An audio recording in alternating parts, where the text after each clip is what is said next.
Bienvenue sur Africa 24 dans cette nouvelle édition du 12-15. Voici les titres de l'actualité. En Sierra Leone, Julius Maada Bio conserve le fauteuil présidentiel. Le chef de l'État a été réélu avec 56,17% des voix selon les chiffres officiels dévoilés par la commission électorale. À peine divulgués, ces résultats ont aussitôt été contestés par l'opposition. Retour sur le sommet quadripartite de l'Union africaine sur la situation sécuritaire en République démocratique du Congo. Un rendez-vous initié par Moussa Faki Mahamat, président de la commission de l'UA. Objectif affiché, améliorer la coordination pour la mise en œuvre d'initiatives régionales de paix. Et puis le 46e anniversaire de l'indépendance de Djibouti, une célébration marquée notamment par le traditionnel défilé militaire. Les détails à suivre dans ce journal. Les urnes ont rendu leur verdict en Sierra Leone. Selon les résultats de l'élection présidentielle du 24 juin annoncée ce mardi par la commission électorale, le président sortant, Julius Maada Bio, a été réélu dès le premier tour pour un second mandat avec 56,17% des suffrages. Aussitôt réélu, le chef de l'État a prêté serment. Il devance son principal adversaire, Samura Kamara, qui a recueilli 41,16% des voix. Paul-Marcel Mayaki. En Sierra Leone, le président Julius Maada Bio a été déclaré vainqueur de l'élection présidentielle. Selon les résultats publiés le 27 juin 2023 par la Commission électorale nationale, Julius Maada Bio a été plébiscité par 1 566 932 électeurs, soit 56,17% des suffrages exprimés. Un chiffre qui lui permet d'éviter un second tour face à son principal challenger, Samura Kamara, qui a engrangé 41,16% des suffrages.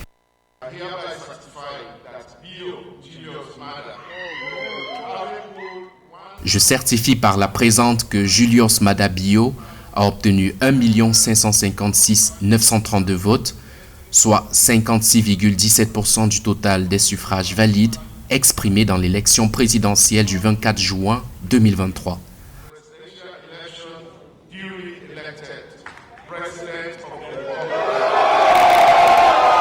Quelques 3,4 millions de personnes étaient appelées le 24 juin aux urnes pour choisir entre 13 candidats à la présidentielle. Un scrutin aux allures de revanche entre Julius Maada Bio, ancien militaire à la retraite de 59 ans, qui briguait un second mandat, et M. Kamara, technocrate de 72 ans, qui conteste ses résultats en alléguant le bourrage des bulletins de vote et la suppression des électeurs dans certaines parties du pays. Dans la soirée du 26 juin 2023, après la publication des résultats provisoires, le président Julius Maada Bio s'est adressé à la nation et a appelé les citoyens à rester pacifiques. Nous avons tous intérêt à maintenir la paix pendant et après l'annonce des résultats de ces élections. Les citoyens ne doivent pas inciter à la violence ni s'associer à des actions violentes. Pour notre bien, nous devons éviter toute action de provocation et de représailles, individuellement et collectivement. Maintenons et promouvons la paix dans nos communautés et notre pays. J'exhorte la police et les forces de sécurité à appliquer les lois sur l'ordre public avec retenue et à protéger tous les citoyens de manière impartiale. À 59 ans, le président Julius Maada Bio était candidat à sa propre succession après un premier mandat dans son réforme. Au cours de son premier mandat, le chef de l'État s'est fait champion de l'éducation et des droits des femmes, avec un accent particulier sur l'agriculture afin de réduire la dépendance de son pays aux importations alimentaires. Ses partisans saluent son bilan et vantent certaines de ses mesures phares, présentées comme les plus progressistes de la région, comme l'abolition de la peine de mort, une loi sur l'égalité des sexes et l'affectation d'un quart du budget à l'éducation. Et sachez que dès l'annonce de ces résultats, le candidat malheureux Samura Kamara a haussé le ton sur les réseaux sociaux. Selon lui, les chiffres dévoilés par la commission électorale ne sont pas crédibles. L'opposant a également ajouté qu'il continuerait le combat pour une meilleure Sierra Leone.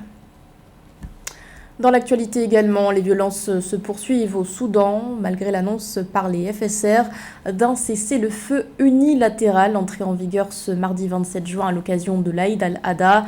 Le son des armes à feu résonne toujours à Khartoum, la capitale où les paramilitaires semblent gagner du terrain. Le 25 juin, les forces de soutien rapide dirigées par le général Mohamed Hamdan Daglo ont annoncé avoir pris le contrôle du quartier général de la police situé au sud de Khartoum. Dans un communiqué, elles ont également précisé avoir saisi un grand nombre de véhicules, d'armes et de munitions. Les combats font aussi rage au Darfour, région de l'ouest du Soudan, considérée comme le fief du général Daglo.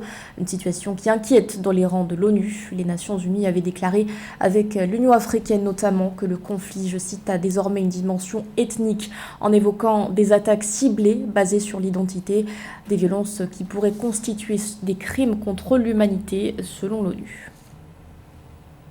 La situation sécuritaire en République démocratique du Congo était au centre des discussions lors du sommet quadripartite de l'Union africaine. Ce 27 juin, des représentants de la conférence internationale de la région des Grands Lacs, de la communauté de l'Afrique de l'Est, de la communauté de développement de l'Afrique australe et de la communauté économique des États de l'Afrique centrale étaient réunis à Luanda, en Angola. L'amélioration de la coordination pour la mise en œuvre des initiatives de paix faisait partie des objectifs ciblés. Gladys Momba. La situation sécuritaire dans l'est de la République démocratique du Congo était au cœur de la quadripartite de l'Union africaine, tenue ce 27 juin à Luanda, en Angola. Les représentants de la Conférence internationale de la région des Grands Lacs, CIRGL, de la Communauté de l'Afrique de l'Est, EAC, de la Communauté de développement de l'Afrique australe, SADC, et de la Communauté économique des États de l'Afrique centrale, CEAC, étaient réunis en sommet. Des assises proposées début juin par le président de la Commission de l'Union africaine, Moussa Faki Mahamat, et préparées par une équipe d'experts. Vous avez les troupes de l'EAC avec les Kenyans, Burundais avec les Ougandais, les troupes de la MONUSCO, nos propres forces nationales et bientôt la SADC. Ça, c'est sur le plan militaire. Sur le plan politique et diplomatique, vous avez l'Union africaine, les Nations unies. Trop de cuisiniers gâtent la sauce, surtout si on ne sait pas qui fait quoi et qui ne fait pas quoi. Nous sommes à l'approche des élections, tout cela doit être clarifié. L'amélioration de la coordination des efforts et des initiatives de paix régionale, tant sur le plan politique que militaire, était l'objectif affiché de ce sommet, alors que le projet de reconfiguration de la MONUSCO pour un retrait total de la force onusienne du territoire congolais à la fin de l'année est lancé, une ambition soutenue par les 3 pays africains siégeant actuellement au Conseil de sécurité de l'ONU en qualité de membres non permanents, à savoir le Mozambique, le Ghana et le Gabon. Nous venons ici porter la voix de la CAC. La CAC est une des institutions garantes de l'accord cadre d'Addis Abeba, une fois que l'acte d'adhésion dans ce sens sera finalisé. Donc nous venons ici porter la voix de la CEAC dans ce cadre. Le deuxième engagement, c'est en ce qui concerne le Gabon. Vous savez que la question de la paix et de la sécurité, c'est un des piliers de notre politique étrangère. Pas de développement sans paix, cela a toujours été dit, et nous veillons à ce que cet intérêt en matière de paix soit préservé. L'insécurité dans l'est de la République démocratique du Congo continue d'alimenter une longue crise humanitaire. Depuis mars 2022, plus de 2,8 millions de personnes ont fui leur foyer dans les provinces de l'Ituri, du Nord Kivu et du Sud Kivu, où la situation sécuritaire continue de se détériorer malgré l'état de siège dans 2 de ces 3 provinces. Les grandes lignes du retrait de la MONUSCO sont attendues pour le mois prochain, alors que les élections générales congolaises sont prévues dans 6 mois, en décembre 2023. L'actualité nous emmène également au Mali, où des voix se sont élevées après les résultats du référendum constitutionnel. Lors d'un point presse tenu le 27 juin, le Front uni contre le référendum au Mali, qui regroupe des formations politiques et des organisations de la société civile, a dénoncé de nombreuses irrégularités durant ce vote. Une dizaine de recours ont ainsi été déposés devant la Cour constitutionnelle. Les membres du Front ont notamment rapporté des bourrages d'urnes.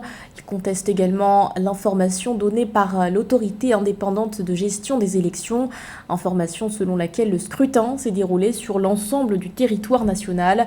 Or, pour le Front, le vote n'a pas eu lieu dans la région de Kidal. Un constat également dressé par la mission d'observation des élections au Mali le jour du vote. Rappelons que les Maliens étaient appelés aux urnes le 18 juin dernier, scrutin à l'issue duquel le oui l'a emporté à 97% des voix selon les chiffres officiels. Ce 27 juin était un jour de fête pour Djibouti. Le pays célébrait ce mardi le 46e anniversaire de son indépendance. À la veille de cette célébration, le président Ismaïl Omar Guelleh s'est adressé à la nation. Un discours durant lequel le chef de l'État s'est réjoui du développement économique de son pays, notamment grâce aux investissements dans des secteurs stratégiques. Nathalie. Le taux de croissance du produit intérieur brut de la République de Djibouti devrait s'établir à 5,4% en 2023 et 6,5% en 2024, selon des chiffres de la Banque africaine de développement. Une embellie économique que le président Ismaïl Omar Guelleh a choisi de mettre en exergue au cours de la célébration de la 46e édition de la fête nationale du pays, le 27 juin 2023, en marge du traditionnel défilé militaire. Dans son discours de circonstance, le chef d'État djiboutien a salué la solidarité, l'inclusion et la souveraineté nationale. Depuis cette journée du 27 juin 1977, notre République s'affermit dans ses valeurs et se renforce dans ses réalisations. Chacun de nous, là où il est, à sa place, avec ses compétences et avec ses moyens, contribue à la grandeur de notre nation. Le président Ismaïl Omar Guelleh, pragmatique pour le 46e anniversaire de la fête nationale, a promis la pérennité du modèle économique de Djibouti, axé sur le développement d'un éventail de secteurs stratégiques, notamment le transport maritime qui emploie 65,55% de la main-d'œuvre nationale. Le dirigeant djiboutien veut également améliorer le bien-être de ses concitoyens, une population avec laquelle il a communié lors de la fête nationale.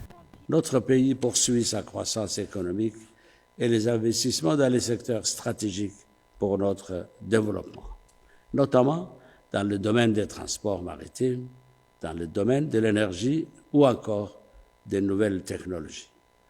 Parallèlement à ces investissements économiques, le gouvernement entend aussi intensifier les investissements dans les secteurs sociaux. Ismaïl Omar Guelleh, qui dirige la présidence tournante de l'autorité intergouvernementale pour le développement IGAD, a rappelé l'importance de la stabilité sous-régionale pour son peuple.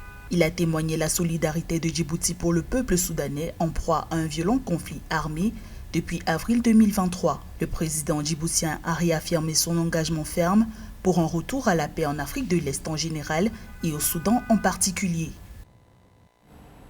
Les voyants sont au vert pour le Sénégal. Après un ralentissement de la croissance du PIB en 2022, la Banque mondiale a divulgué des projections encourageantes pour 2023. Cette année, la croissance économique du pays devrait s'élever à 4,7%. Un rebond qui, selon l'institution, reflète le dynamisme de la production industrielle. Philométine. Le Sénégal connaîtra en 2024 de bonnes perspectives de relance économique. L'économie du pays devrait croître de 4,7% en 2023 et 9,9% en 2024. Ce rebond sera tiré par une forte production industrielle marquée par le début de l'exploitation du gaz et du pétrole prévu en cette fin d'année 2023. C'est ce qui ressort du dernier rapport de la Banque mondiale présenté le 21 juin 2023. L'exploitation du pétrole et du gaz va permettre au Sénégal de produire de l'électricité à moindre coût. Pourquoi à moindre coût? Parce qu'elle n'aura plus besoin d'aller acheter du pétrole et du gaz pour alimenter ses centrales électriques à l'extérieur.